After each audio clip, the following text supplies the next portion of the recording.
10.5 മണിക്കൂറിൽ വലിയ ഹൃദയം നുറങ്ങുന്ന വേദനയോടുകൂടിയാണ് സൗമ്യയുടെ അമ്മ ചെലവഴിച്ചത്. ഗോവിന്ദച്ചാമി ജയിൽ ചാടിയെന്ന് അറിഞ്ഞ നിമിഷം മുതൽ വലിയ സങ്കടത്തിലായിരുന്നു അമ്മ. അമ്മയോട് തന്നെ നമുക്ക് കാര്യങ്ങൾ ചോദിക്കാം. ലക്ഷ്മി തന്നെ നേരിട്ട് അമ്മയോട് ചോദ്യങ്ങൾ ചോദിക്കുന്നതാകും ഉചിതമെന്ന് തോന്നുന്നു.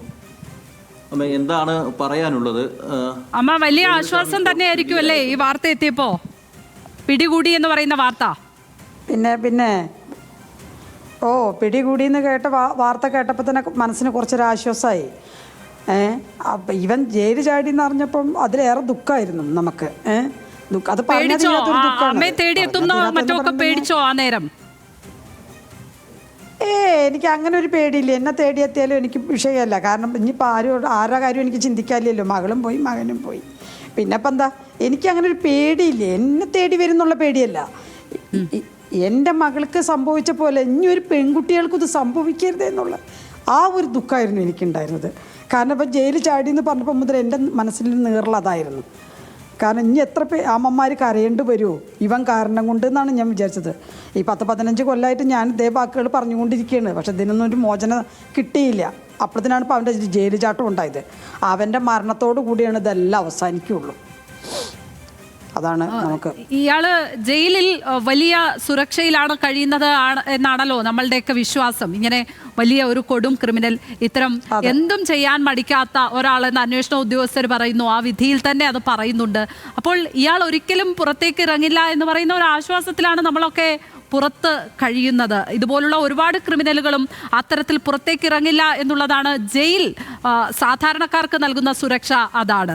പക്ഷേ അവിടെയാണ് ഇപ്പോൾ വലിയ പാളിച്ച സംഭവിച്ചിരിക്കുന്നത് അല്ലേ? അവിടെ നിന്നും ഇയാൾ എങ്ങനെ പുറത്തേക്ക് വന്നു എന്ന ഒരുപാട് ചോദ്യങ്ങൾ വരുന്നുണ്ട്. അതുമായി ബന്ധപ്പെട്ടൊക്കെ വലിയ തോതിലുള്ള അന്വേഷണവും നടക്കുന്നുണ്ട്. പക്ഷേ ഒരു അമ്മ എന്ന നിലയ്ക്ക്, സൗമ്യയുടെ അമ്മ എന്ന നിലയ്ക്ക് ഈ വിഷയത്തിൽ സംഭവിച്ചിരിക്കുന്ന ഒരു വീഴ്ചയെ അമ്മ എങ്ങനെയാണ് നോക്കിക്കാണുന്നത്?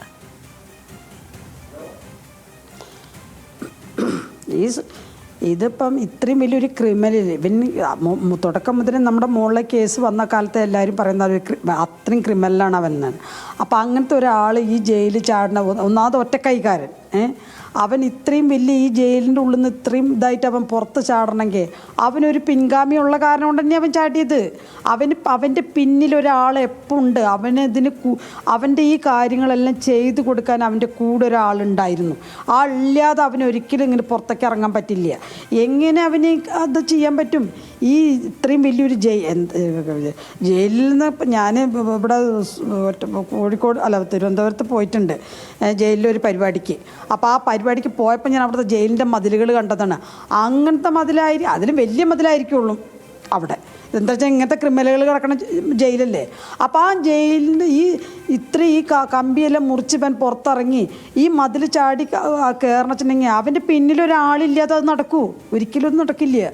അവൻ്റെ പിന്നിലൊരാളുണ്ട്. അതെന്താണെന്നുള്ളത് കണ്ടെത്തിയേ പറ്റൂ.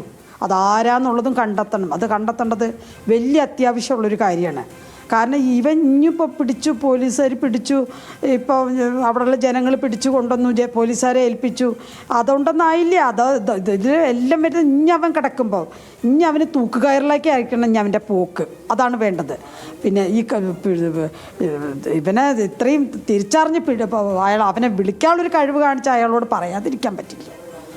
കാരണം നമുക്ക് തന്നെ അവനെ തിരിച്ചറിയാൻ പറ്റാത്ത രൂപത്തിലായി. അവൻ തിന്നിട്ട് കൊടുത്തിട്ടാണ് അതിൻ്റെ ഉള്ളിൽ.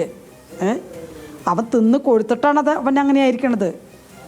എൻ്റെ മകളെങ്ങനെയെല്ലാം ചെയ്തിട്ട് ആ ദുഃഖം ഒന്നും പേറിയും കൊണ്ട് നടക്കണ ആളാണ് ഞാൻ. ഇന്ന് വരെ ഞാൻ ആ ദുഃഖം പേറിയിട്ട് നടക്കുകയാണ്. ആ ദുഃഖമാണ് ഇന്നിപ്പം ഇങ്ങനൊരു വഴിതിരിവിലേക്ക് പോയതത്. അവനെ പിടിക്കാതിരിക്കില്ലേ? കാരണം വെച്ചിട്ടുണ്ടെങ്കിൽ ഈ കണ്ണൂരുള്ള ജനങ്ങൾ, കണ്ണൂരിൽ കേട്ടോ, ഈ സൗമ്യയുടെ ഇത് കഴിഞ്ഞ ശേഷം കോടാരക്കോടി ജനങ്ങളും ഇന്നും എൻ്റെ മകളെ മറന്നിട്ടില്ല എന്നുള്ളൊരു വലിയ സത്യം അത്. പ്രത്യേകിച്ച് കണ്ണൂരുള്ള ജനങ്ങൾ ഇന്നും എത്രയോ പേര് എന്നെ വിളിച്ച് സംസാരിക്കുന്ന.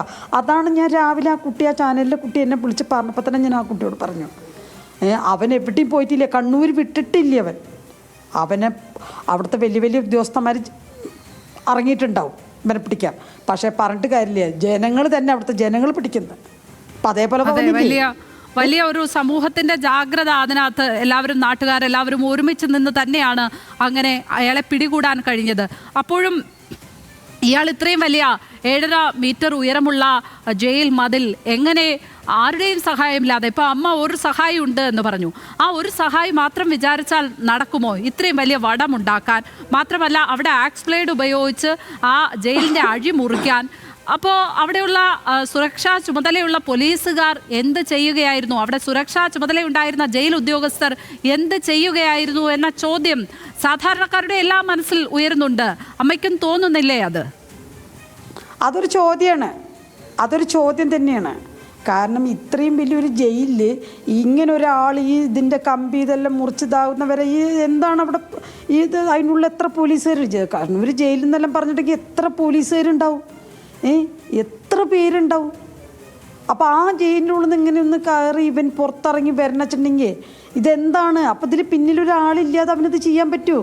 ഒരിക്കലും ഇല്ല. ഞാൻ ഇന്നും പറയണു അത് തന്നെയാണ്, ഇപ്പോഴും പറയണത് അത് തന്നെ. അവന് പിന്നിലൊരാളില്ലാതെ അവനിതൊന്നും ചെയ്യില്ല. അവനാരോ അവൻ്റെ പിന്നിലുണ്ട്.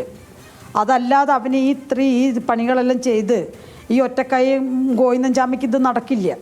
ഇത്രയും വലിയൊരു ജയിൽ ചാടി ഇറങ്ങാൻ പറ്റില്ല. അപ്പം അതിനുള്ളൊരു കാരണം ഇത് തന്നെയാണ്. വലിയ ആളുകളുടെ സഹായം, വലിയ പണമുള്ളവരുടെയൊക്കെ സഹായം ഇയാൾക്ക് കിട്ടുന്നുണ്ട് എന്ന് കരുതുന്നു. അതിനെക്കുറിച്ച് എനിക്കറിയില്ല, ഉണ്ടോ ഇല്ലയെന്ന് എനിക്കറിയില്ല. ആൾപുരാൻ ബാക്കിയാൽ വന്ന കാര്യങ്ങൾ മാത്രമേ എനിക്കറിയുള്ളൂ. അവൻ്റെ പിന്നിൽ അത്രയും വലിയൊരു ആൾക്കാരുള്ള കാരണം കൊണ്ടാണല്ലോ ഇങ്ങനൊരു ആൾപുരാൻ വക്കീൽ വന്ന് തന്ന കേസിന്. അല്ലെങ്കിൽ ഇങ്ങനൊരു വക്കീൽ വരൂ? അപ്പം അയാളെ ജീവനും പോയി. അയാൾ പോയപ്പോൾ ഞാൻ കുറേ ആശ്വസിച്ചു. കാരണം ഇതുപോലുള്ള ക്രിമിനലിനെ വാദിക്കാൻ വേണ്ടിയിട്ട് ഇനി അയാൾ വരില്ലല്ലോ എന്നുള്ളത്. അല്ല, അതിന് വേറൊരാളുണ്ടാവുമോ എവിടെയെങ്കിലും? അത് വേറെ. എന്നാലും പറയണം, ഒരു ആശ്വാസം തന്നെ അയാൾ പോയത്. അയാൾ പോയ അന്ന് മുതൽ ഞാൻ ആലോചിക്കണം എന്നാണ് ഈ ഗോവിന്ദൻചാമിയുടെ മരണം കേൾക്കാമെന്ന്. അപ്പോഴാണ് ഇപ്പോൾ ഗോവിന്ദൻചാമി ജയിലിൽ ചാടിയത് കേൾക്കുന്നത്.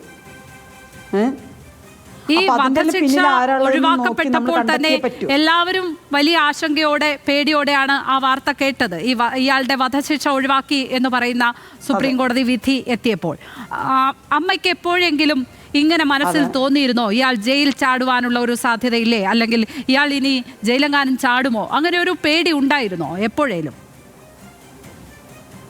എനിക്ക് അങ്ങനെ ഒരു പേടി ഉണ്ടായിരുന്നില്ലായിരുന്നു. കാരണം എൻ്റെ മനസ്സിൽ നമുക്ക് എന്തായാലും ഈ കാക്കിയിട്ട പോലീസുകാരോട് നമുക്ക് ഒരു ഇതുണ്ട്.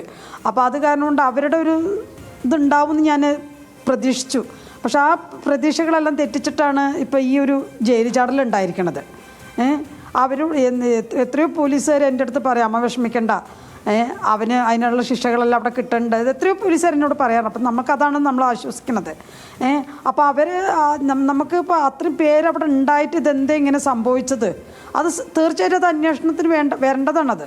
അത് അന്വേഷിച്ചേ പറ്റൂ, അത് അന്വേഷിച്ച് കണ്ടെത്തണം. അത് അമ്മ ഈ കാര്യത്തിൽ പ്രത്യേകമായി എന്തെങ്കിലും പരാതികൾ മുഖ്യമന്ത്രിക്കോ മറ്റോ കൊടുക്കുമോ? ഇങ്ങനെ ഒരു കാര്യം, അവിടെ ഒരു വലിയ വീഴ്ച തന്നെ സംഭവിച്ചു എന്ന കാര്യത്തിൽ സംശയം വേണ്ട. ഈ 4 പേര് സുരക്ഷ നോക്കുവാൻ, അയാളെ നോക്കുവാൻ, കൃത്യമായി നിരീക്ഷിക്കാനൊക്കെ ഉണ്ടായിരുന്നു. പക്ഷേ അവരൊന്നും അറിഞ്ഞില്ല. ഇത്രയും വലിയ വടമൊക്കെ കെട്ടി ഇയാൾ പുറത്തേക്ക് കടക്കുന്നു. മാത്രമല്ല അതിൻ്റെ മുകളിൽ ഒരു വൈദ്യുതി മതിലുണ്ട്. ആ വൈദ്യുതി മതിലിൽ കൂടിയും അന്നേരം ഇലക്ട്രിസിറ്റി ഒന്നും പോയില്ല, വൈദ്യുതി പ്രവഹിക്കുന്നുണ്ടായിരുന്നില്ല. അതുകൂടിയാണ് ഇയാളെ പുറത്തേക്ക് ചാടാൻ ഇയാൾക്ക് സഹായമായത്. അപ്പോൾ ഇത്തരം ഒരുപാട് പിഴവുകൾ, മിസ്റ്റേക്സ് അവിടെ സംഭവിച്ചിട്ടുണ്ട്. അമ്മ ഈ കാര്യങ്ങൾ ചൂണ്ടിക്കാട്ടി ആർക്കെങ്കിലും തുടർന്ന് പരാതി കൊടുക്കുമോ? അതേക്കുറിച്ച് ഞാൻ ചിന്തിക്കുന്നുണ്ട്. പക്ഷെ അതിപ്പം ഞാൻ എന്തായാലും ചെയ്യണില്ല. ചെയ്യും ഞാനിത് എന്തായാലും. എനിക്ക് ഇനി അവൻ പുറലോകം കാണാത്ത അവന് തൂക്കുകയർ മേടിച്ചു കൊടുക്കാൻ തന്നെ എൻ്റെ തീരുമാനം. അപ്പോൾ ഞാനിപ്പോൾ എന്തായാലും അത് ചിന്തിച്ചിട്ടില്ല. കാരണം ഞാനിപ്പോൾ ഇത് കേട്ടിട്ട് ഇതിൻ്റെ ഷോക്കിൽ മാറിയിട്ടില്ല. ഈ ഷോക്കിൽ മാറാതെ ഞാനിപ്പോൾ ഒന്നും ചെയ്യില്ല. അത് ഞാൻ ഇതെല്ലാം ഇതൊന്ന് പോട്ടെ എൻ്റെ മനസ്സിൽ നിന്നിട്ട്. കാരണം ഞാൻ അത്രയും ഈ രാവിലെ ഞാൻ പറഞ്ഞില്ലേ, രാവിലെ നീറ്റ് വന്ന് എൻ്റെ പണികൾ കഴിഞ്ഞ് കുളിച്ച് ആ തലയിൽ വെള്ളം ഒഴിച്ചും കൊണ്ടിരിക്കുമ്പോഴാണ് ഈ ഫോൺ അടിക്കണത്. അങ്ങനെ വന്ന് എടുത്തതാണ്. അവിടെ നിന്ന് മുതൽ ഇത്രയും നേരമായി എൻ്റെ ആ ഒരു ഇത് പോയിട്ടില്ല. അതെല്ലാം കഴിഞ്ഞിട്ട് ഞാൻ എന്താണെന്ന് വെച്ചാൽ ഞാൻ അതിനെപ്പറ്റി ചിന്തിക്കുള്ളൂ. ഇപ്പം ഞാൻ അതിനെപ്പറ്റി ഒന്നിപ്പോൾ പറയണില്ല. കാരണം എനിക്കതിന് പറയാൻ പറ്റുന്നൊരു സാഹചര്യത്തിലല്ല ഇപ്പം ഞാൻ ഇരിക്കണത്. മാനസികമായി നമ്മൾ തളർന്നുണ്ട്. ശരി അമ്മ, ഏതായാലും ഭക്ഷണമൊക്കെ കഴിച്ച് സമാധാനമായി ഇരിക്കുക. ഏതായാലും അമ്മയെപ്പോലെ തന്നെ എല്ലാവരും വലിയ ആശ്വാസത്തിലാണ് ഈ വാർത്ത കേൾക്കുമ്പോൾ, ഇയാളെ പിടികൂടി എന്ന് പറയുന്ന വാർത്ത കേൾക്കുമ്പോൾ. പക്ഷേ അപ്പോഴും നമ്മുടെ മുന്നിൽ ഈ ജയിൽ മതിലുകൾ നമുക്ക് നൽകുന്ന ഒരു സുരക്ഷിതത്വമുണ്ട്. അവിടെയാണ് വിള്ളലുണ്ടായത്, വീഴ്ച ഉണ്ടായത് എന്ന് പറയുന്നിടത്താണ് വലിയ പ്രശ്നം. അതാണ് ഗൗരവതരമായി അന്വേഷിക്കേണ്ടത്.